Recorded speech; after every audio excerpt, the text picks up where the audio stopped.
মটনটা একটু মাখিয়ে রেখে দিই। এই দিলাম সর্ষের তেল,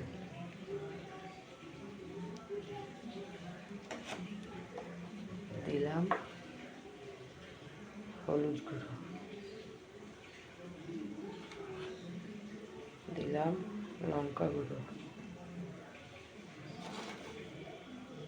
নুন,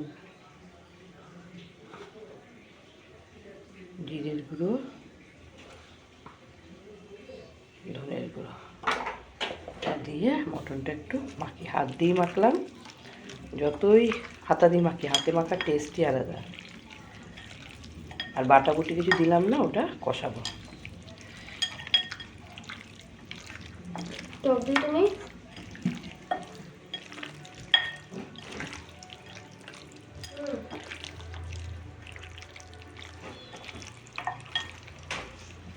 আর একটু এই মেয়েকে বললাম টক দই দিতে, একটু টক দই দেবো, এই মটনটা মাখিয়ে দেবো।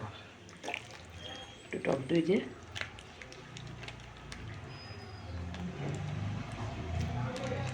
খেয়ে ভালো করে, ব্যাস অল্প দিয়ে তাই হবে, বেশি লাগবে না।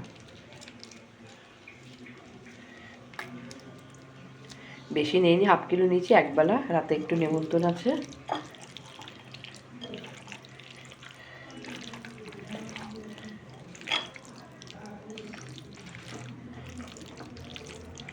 চলো মেখে রেখে দিলাম।